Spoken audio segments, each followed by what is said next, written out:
His hands knew the coupler before his eyes did. Saleem Ansari crouched on the grating of level 3 with a hydraulic coupler in his lap and his fingers already finding the seating ring by feel, the way they always did, the way they had for 6 years on this station and 22 before that in places he didn't talk about anymore. The work was automatic. It had been automatic for a long time. That was the point of it. To have something in his hands that didn't require him to think, something that fit the shape his life had taken since he'd decided at 36 that he was done being the other kind of person. The depot hummed around him at 40 hertz. Low, constant, coming up through the deck plating from the gravity compensators that kept Kargil 7 stable at the L2 point of Mira Dolhen. You stopped hearing it after the first month. After 6 years, Saleem heard it the way he heard his own heartbeat, only when something reminded him it was there. Uncle Saleem. He didn't look up.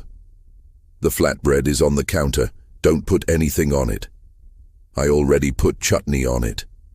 Then you've made your choice. He heard her climb onto the parts crate he kept by the secondary manifold, the one she'd claimed as her lunch seat approximately 8 months ago and which he had never once asked her to vacate. Nadia Vos Cathala, age 7, half human and half Cathali, and entirely too comfortable in a maintenance bay that had no business having a child in it. Her mother, Dr. Yenna Vos, was 3 floors up running a double shift in the medical bay, and the commissary made food that Saleem had described once as technically edible and never revised that assessment. So Nadia came here. She had for 2 years. She had his old phone. She always had his old phone, a battered thing he'd stopped using when the compact comm system made Earth devices redundant, and which he'd given her because it still had the photos on it. Pictures of Rawalpindi, his street, the market 2 blocks from his building where the spice vendors set up before sunrise, and the whole alley smelled of cardamom and diesel and something frying in oil somewhere nearby. He never looked at the photos. She looked at them constantly, asking questions about a city she'd never seen and he'd left 17 years ago. This one, she said, holding the phone out. He still didn't look. The yellow building. That's the masjid. What's it for? Same thing all of them are for. He seated the coupler and reached for the torquey wrench. You eat. She ate. The depot hummed. Above them, somewhere on level 1, the docking collar extended with a series of mechanical thumps he recognized without counting. Standard approach sequence, inspection wait, probably the Veth team that had been on the schedule for 2 weeks. Routine. The Veth ascendancy sent inspection teams to compact stations every quarter. They were polite about it, armed, but everyone was armed. Saleem had never had a problem with the inspection teams. They looked at manifests and cargo logs and left. He finished the coupler and moved to the secondary manifold. He was on his 3rd task of the morning when the boots came down the level 3 corridor. Not the inspection team's light tread, but something heavier, deliberate, paired. 2 of them. He noted this the way he noted everything, filed, not reacted to. He was good at not reacting to things. It had taken years to get good at it. The boots passed. He kept working. 20 minutes later, the station-wide comm crackled. Not the standard compact frequency, a Veth channel, broadcasting in trade standard. Attention personnel, this is a precautionary security assessment. All non-essential staff are requested to report to Level 2 Holding Bay for documentation verification. Compliance is appreciated. Requested. Saleem noted the word. Straightened up. Set the wrench on the manifold housing. The Veth did not request things. He moved to the maintenance viewport, a narrow plexi panel in the corridor wall that looked down into Level 2 through the structural grating. Below him, the station staff was assembling in the holding bay. He counted 6 Cathali medtechs, 4 human cargo handlers including Tariq Osei, who had shown him wedding photos 6 months ago and received the assessment decent. 8 more colonist workers, 12 people total, 3 Veth soldiers in the bay, 2 more at the entry points, and the commander. Standing at the front of the group, plasma sidearm holstered, speaking in a tone Saleem recognized from 30 years ago. The particular cadence of a man who knows the room is afraid of him and has no problem with that. Standard. Still standard. Maybe. Then Nadia raised her hand. She did this. She always did this. She asked everything, always. Had been asking everything since she was 5, and her mother had stopped trying to stop her. Her hand went up the way it did when she had a question in the commissary, or when Saleem was explaining something about the hydraulic system, or when Dr. Yenna was briefing the medical staff, and Nadia was technically not supposed to be in the room but was. The commander turned. The weapon came up. Saleem did not breathe. The world went the way worlds go sometimes, slow and very clear and very quiet, as if everything had decided to wait for what happened next. He saw the commander's hand. He saw the muzzle of the plasma sidearm at the level of a 7-year-old's head. He saw Nadia's hand still raised, her face still calm, because she did not understand yet what was happening to her. He heard the misfire, a flat mechanical click, a plasma cell fault. They happened even in Veth equipment, rare but not impossible. The commander's expression didn't change. Nadia went down from the concussion wave of the partial charge, not hit, not hit, not hit, just down, crumpled against the deck plating, and then she wasn't moving, and then Saleem was counting, 1, 2, 3. Her chest rose, 4. He was already moving. Not toward the viewport. Not toward the ladder down to level 2. He was moving toward the chemical storage bay at the far end of level 3, and his hands were already calculating things he had not told them to calculate, and something that had been very quiet for a very long time had stopped being quiet. He had spent 30 years forgetting what he was. It turned out, forgetting was not the same as gone. The storage bay smelled like solvent and metal. He moved through it without turning the lights on. He knew where everything was. He had inventoried this bay 400 times. The Kobelco oxygen acetylene rigs were on the south wall. 2 of them, 50-kilogram canisters, the big industrial units for cutting structural steel. 4 drums of Zestron CF100 industrial degreaser were stacked on the east rack. The concentrated formula, the kind that produced vapor warnings when you opened it in an enclosed space. The hydraulic manifold lines ran along the ceiling on the north wall at 340 bar. He'd pressure tested them himself, knew the exact point on the 3rd coupling from the left, where the seal had been replaced with an aftermarket fitting that didn't quite meet spec. He wasn't the one who'd put that fitting in. But he was the one who'd noticed it, filed the maintenance report, and been told the requisition was pending. That was 8 months ago. The fitting was still there. He stood in the dark storage bay, and he did not think about the child on the floor below him. He thought about the Veth patrol pattern. 2x2 with rear anchor, standard peacekeeping formation. He'd read the compact security briefings that nobody thought a maintenance contractor would bother to read. And he thought about the junction substation at the north end of level 4, specifically about panel 7C, which he had rewired 8 months ago when the arc suppressor failed, and which he had noted in his personal log had a cascade vulnerability if breakers 3, 7, and 9 triggered in sequence. He was 58 years old. His right hand gripped at 60%. He had not been a soldier in 30 years. He thought about 4 seconds, about a chest not rising, about the sound of a misfire. He put on his 3M fire-resistant gloves. He detached the torch head from the nearer Kobelco rig, cracked the acetylene valve 3 turns, and picked up the DeWalt angle grinder from the tool cart. Then he went to find the lights. The junction panel for level 3 was in corridor C. Behind a service plate he'd opened so many times, the screws came out without resistance. He killed the main lighting circuit and left only the emergency strips, dim red, low and directional, the kind that made thermal sensors work harder to distinguish heat sources from ambient deck temperature. He knew this because he'd calibrated the station's thermal sensor array twice a year for 6 years, and he knew exactly how much the emergency strips degraded the resolution. Then he went to the coolant drainage channel. It was a maintenance access that ran under the deck grating for 40 meters along the west wall, accessible through a hatch most people didn't know existed because it wasn't on the standard crew orientation map. It was on the maintenance contractor map. Saleem had the maintenance contractor map memorized. The channel ran coolant from the environmental systems at 4 degrees Celsius, knee-deep, dark. He climbed in, closed the hatch. The cold hit him like a wall. He controlled his breathing. Slow, deliberate, the kind of breath management that reduced core signature. His thermal output dropped. He counted 60 seconds, then 90. Became to a motion thermal sensor, something indistinguishable from the cold pipe infrastructure around him.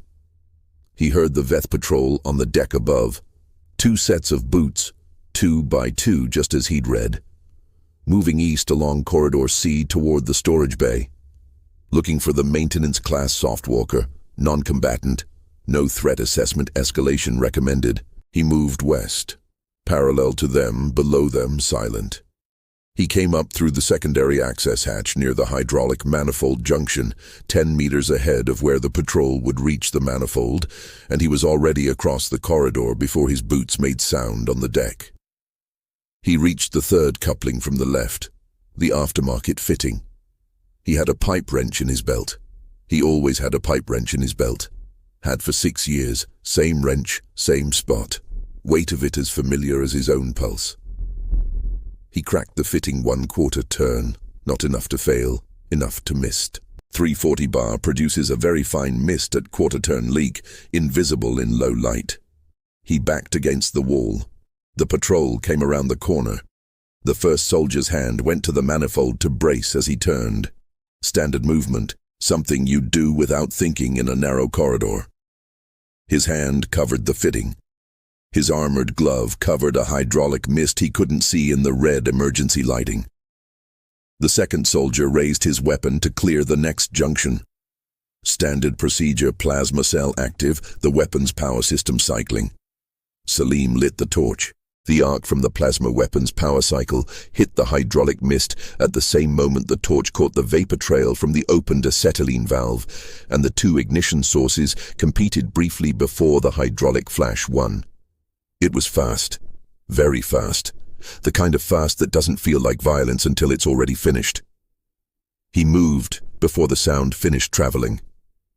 The Kobelco torch was in his left hand, valve open, sealed end already ground against a piece of decking he'd carried in his pocket, rough edge, consistent spark. He held it ahead of him as he moved, and it threw directional flame 8 feet forward, and he had used this tool 6,000 times in 30 years of maintenance work. Used it to cut steel and seal fittings and run conduit through structural walls, and he had never once aimed it at anything alive before tonight. He noted this. He filed it. He kept moving. From somewhere below him, on the Veth tactical channel, that his maintenance comm system had been passively receiving for 2 weeks. Because the Veth inspection teams used unsecured subchannels during routine sweeps, and nobody had thought to tell the maintenance contractor. He heard, "Command, Cargill sweep reporting. Level 3 thermal reads negative. Probable ventilation fault masking signatures. Continuing sweep. Non-combatant softwalker unaccounted for. Maintenance class. No threat assessment escalation recommended." Saleem moved to the cargo hauler bay. He knew the patrol pattern.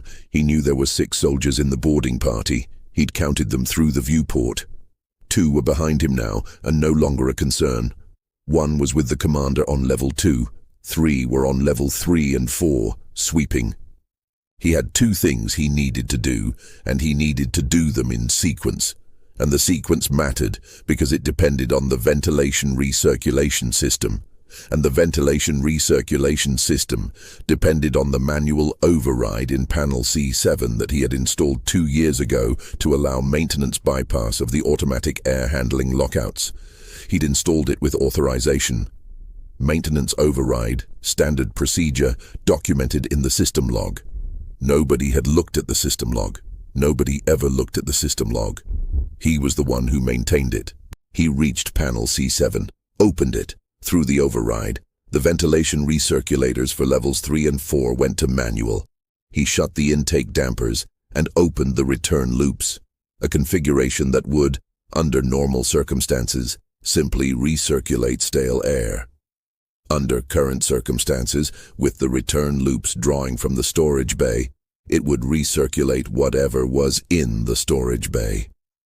He went back to the Zestron CF100 drums. Opened all 4. Zestron's CF100 concentrated formula produces vapor warnings at 30 parts per million. He had, conservatively, 400 liters open in a recirculating air system. He gave it 11 minutes. He timed it on the clock in his head, the one that had never stopped working in 30 years, and he spent those 11 minutes moving to the cargo hauler bay and reading the Unilift magnetic hauler's control panel in the red emergency lighting. He'd driven this hauler roughly 3,000 times.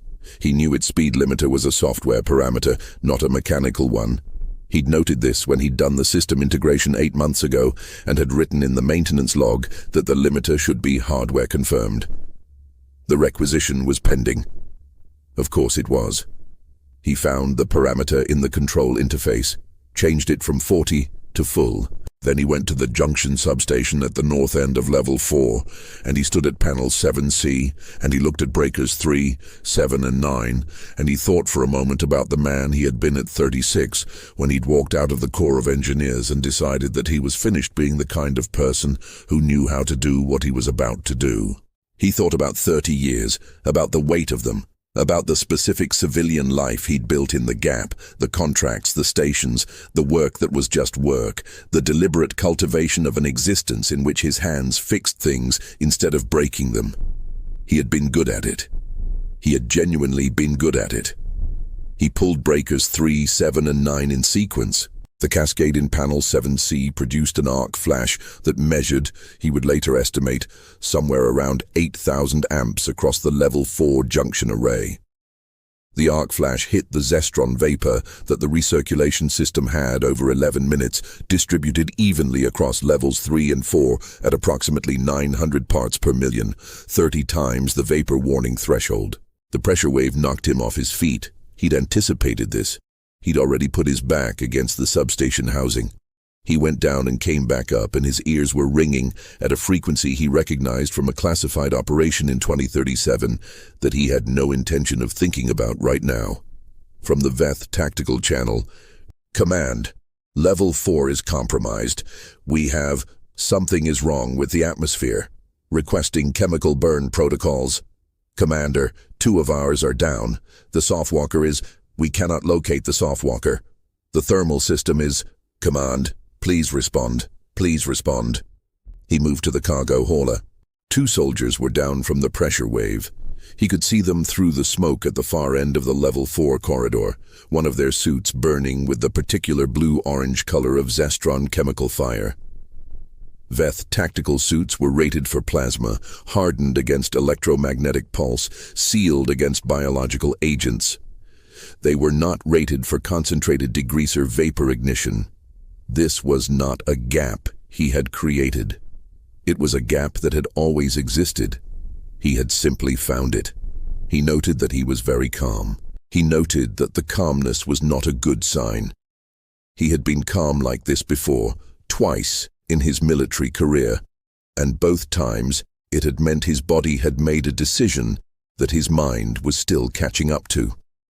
The 3rd soldier was regrouping at the corridor junction, pulling the burning 4th away from the fire line, head down, back to the cargo hauler bay entrance.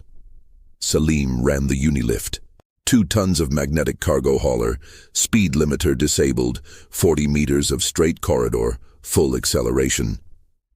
He triggered it from the panel and walked toward the Veth commander's position on level 2, while it traveled behind him. He heard the impact. He filed it. He kept walking. "This is Commander Veth secondary call to fleet. Cargill 7 is... I am requesting immediate extraction. We have 7 casualties. There is one. There is one of them. One Terran maintenance worker. He has no weapons. I don't understand what he's doing. I don't understand what he is. Kyle was at the level 2 access, plasma weapon drawn, when Saleem came down the ladder. Kyle fired. The plasma burst was a partial hit. Saleem had been moving laterally, and the angle was wrong. What it caught was the left side of his torso, not the center mass Kyle had aimed for, a scorching contact that burned through the outer layer of his coveralls, and then through the tissue beneath, and then down through muscle to the periosteum of his lowest 2 ribs. He felt it as impact, not pain. His brain had already made the reclassification. This was a problem for later, not now, and later was a concept that could be dealt with after the immediate circumstance was resolved. His blood pressure was 190/110. He knew this because he could feel it in his temples and his fingers and the backs of his eyes. His hands were completely steady. He went down on one knee. He registered this as information. He got up. This was not willpower. He wanted to be clear about that later when people asked, which they would. This was a body that had been trained for 22 years to continue past the point where continuation made biological sense, and that training had apparently decided that 30 years of maintenance work was a temporary interruption rather than a permanent state. His adrenaline cascade had activated fully. His pain gating was complete. He was running on a physiological program that had been written into him by the Corps of Engineers and that he had spent 3 decades trying to overwrite, and it turned out the overwrite had not taken. He crossed the distance to Kyle in 4 steps. Kyle was twice his size. The Veth were a large species. 2 meters standard dense bone structure, tactical augmentations in the arms and visual cortex that made them substantially faster and stronger than baseline. Kyle had a plasma weapon and 30 years of military experience and the absolute, complete, total certainty that a 58-year-old maintenance contractor with a plasma burn through his ribs was not a physical threat. Saleem was not fighting. He wanted to be clear about this too later. He knew what fighting looked like. 2 people in opposition, force against force, will against will. This was not that. This was the application of specific technical knowledge about how things break, knowledge he had accumulated over 22 years of making things break in the service of his country, applied to a specific problem standing 2 meters in front of him that needed to be resolved so he could go downstairs and check on a child. He used his left hand. His right gripped at 60%, his left gripped at full, and it knew what it was doing, and it was done quickly. He stood in the level 2 corridor. He could hear his own breathing. He could not hear anything else. He put his hand against his left side, felt the extent of the damage. Significant but not catastrophic. His lung was intact. His heart rate was elevated but organized. And he sat down against the corridor wall, with his back to the bulkhead, facing the access hatch, and he waited. He thought about Rawalpindi. He didn't mean to. He hadn't thought about Rawalpindi in years, hadn't opened those photos, had given the phone away because looking at it had been a kind of pain he'd decided not to keep having. He thought about the morning smell of the market street. Diesel and cardamom and something frying. He thought about the call to prayer arriving before the sun did. He thought about being young there, before the Corps, before everything. He thought about what he'd spent 30 years trying to build over the thing he was, whether it was still there, whether it had survived the last 2 hours. He genuinely did not know. The response team came through the emergency dock 17 minutes later. He heard them before he saw them, Cathali security, heavier footsteps, and 2 humans with compact martial insignia, moving in a formation designed for a hostage situation, weapons up, expecting resistance. What they found was a maintenance corridor with 9 Veth casualties. A chemical fire on level 4 that had burned through its fuel supply and extinguished itself, and Saleem Ansari sitting against the wall with his hand on his ribs and his eyes open. Marshal Devi Okonkwo came around the corner first. She was a compact woman with a compact marshal's tactical scanner and an expression that had started as professional readiness and was transitioning, as she took in the corridor, to something he recognized from the faces of people who had come to relieve him from things before. The expression of people arriving somewhere after the work is done. She looked at the corridor. She looked at him. She looked at the corridor again. He said, "The kid. Level 2. Go." Then he closed his eyes. He woke up 18 days later.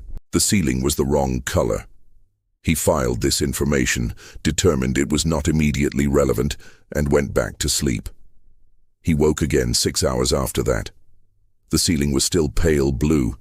He was in the compact medical station orbiting Mira Dolhen. He knew this because the gravity felt slightly off from what he'd been calibrated to for 6 years at Kargil 7. He catalogued his injuries with the same methodology he used for maintenance assessments. Left side, plasma burn, 2 ribs, patched and regenerating. Right hand, unchanged. Everything else present and accounted for. A Kathali nurse came in and said something that the translator rendered as approximately, "You're awake." He said yes. She said Dr. Voss had been informed. He nodded. Yenna came an hour later. She sat in the chair by his bed and she didn't say anything for a while, which was fine. Yenna never said things before she was ready to say them. It was one of the things he respected about her. Finally, she said, "Nadia's been asking for you." "She awake?"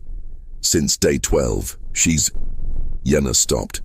"She's fine. She has a question about the yellow building." He said, "The masjid." Yenna said, "She knows. She looked it up." A pause. "She wouldn't give the phone back. I told her you'd probably want it back and she said you already gave it to her." He had. He supposed he had. On the 23rd day, he walked into the compact council chamber. He had not been invited. He had also not been uninvited. Nobody had thought to uninvite a 58-year-old maintenance contractor, possibly because the summons list had been generated by a system that still classified him as non-combatant. Maintenance class, no threat assessment escalation recommended. He wore his coveralls. They were the only clothes he owned on the station. His left arm was in a support brace. He walked the way he'd walked for the past 5 days in the medical station. Carefully, with the precision of a man who has mapped exactly where his pain is and negotiated a route around it. The council chamber held 11 delegates, 2 Veth observers, and Ambassador Sorketh, who had been speaking for approximately 38 minutes by the time Saleem sat down in the observer gallery. Sorketh was a tall Veth, with a diplomat's control of his expression and a very clear argument that he was delivering with the patience of a man who expected to win. He described Saleem as a Category 3 insurgent operative. He used this phrase 5 times. He described the events at Kargil 7 as an unprovoked armed engagement against Veth ascendancy personnel by an uncredentialed civilian. He called for a formal tribunal. He called for the suspension of Human Compact membership pending psychological review. He suggested with diplomatic weight that the presence of humans on Compact stations constituted a security risk that the Compact had failed to adequately assess. He was very calm about all of this. He spoke for 40 minutes. When he finished, there was procedural discussion. There was the particular kind of council noise that meant nobody wanted to say anything definitive. Several delegates looked at the observer gallery. Several looked away. Saleem stood up. Nobody had given him permission. Nobody stopped him. He walked to the floor of the chamber. His boots were the same ones he'd worn on level 3. He stood in front of the council, in front of Sorketh, in front of the 11 delegates of the Meridian Compact, with a plasma burn healing under his coveralls and a maintenance contractor's ID on his belt, and he spoke at the volume he used for talking to people across a noisy maintenance bay. "You want to understand what happened? Fine, I'll tell you." The chamber was quiet. He continued. "I worked that station for 6 years. I knew every pipe, every wire, every fault in every panel. I built that place the way you build anything you're going to live in. Carefully, and with the assumption that someday something might go wrong, and you'd need to know it better than you know your own hands. That's maintenance. That's the job. One of the Kathali delegates said carefully, "Mr. Ansari, you were not." "I know I wasn't asked." He said it without heat. "I'm almost done." The delegate sat back. "Before I came here, I was in the Pakistan Army Corps of Engineers for 22 years. Demolitions and infrastructure denial. I retired because I decided I was done with it. I spent 30 years after that working maintenance contracts on stations no one important ever visits. I wasn't hiding. I wasn't waiting. I was just done." He paused. "Let that sit. What happened at Kargil 7 happened because a Veth commander put a weapon against a child's head and pulled the trigger. Everything that came after that was maintenance, just maintenance, with different materials." He looked at Ambassador Surketh. "What I did to your personnel, with respect, Ambassador, I did with a torch, a drum of degreaser, a cargo hauler, and 30 years of knowing exactly how things break. Your soldiers had plasma weapons and tactical suits and doctrine. I had the building. I've always had the building." Surketh had the expression of a diplomat confronting something that hadn't been in his briefing materials. Saleem said, at normal volume, the kind of volume that didn't suggest threat, because it didn't need to. "There are 1,100 Terran maintenance workers on compact stations right now. Every single one of them knows their building the way I know Kargil 7. Pipes and wires and chemical storage and load-bearing specs, and the fault in panel 7C that the requisition to fix has been pending for 8 months. Every building on every station. I don't know what you'd like to do with that information, Ambassador. I'm just a contractor.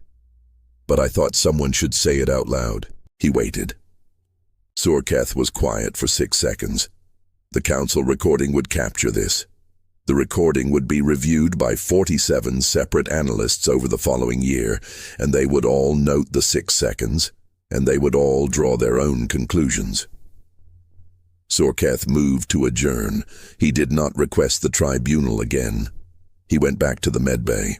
Nadia was sitting up in her bed with his phone, which she had apparently negotiated back from the medical staff with the same strategy she used for everything. Asking questions until everyone involved was too tired to say no anymore. She had the Rawalpindi pictures open, the market street, the yellow building. She looked up at him.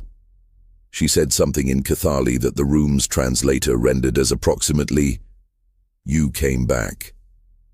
He sat in the chair that had been, based on the indentation in the cushion and the way the nursing staff moved around it without mentioning it, occupied for most of the past 11 days. He said, "Knew you were going to be dramatic about this." She put the phone down.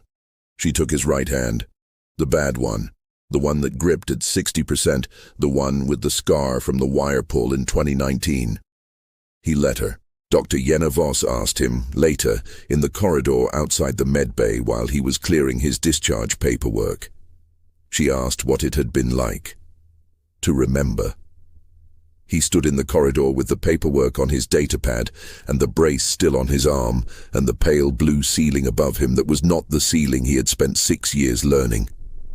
He thought about it for a long time, not because he didn't know the answer, because he wanted to give her the accurate one. He thought about 30 years, about the specific weight of them, not heavy, not light, just present, the weight of a life he'd built deliberately from particular materials, the contracts, the stations, the work that was just work. Nadia asking him about the yellow building. Tariq showing him wedding photos that were genuinely decent. He thought about the moment in the storage bay when his hands had already started calculating before he'd given them permission. The way it had all been there. Right there. 30 years of maintenance work sitting on top of it like a tarp over equipment that had never actually stopped being equipment. He thought about the man who'd walked out of the Corps at 36 and decided he was done, whether that man was still there. He supposed he was. He supposed you didn't get to choose which parts of yourself survived things, only what you did with what was left. He said, expensive, but the kid's alive, so. He went back to sleep.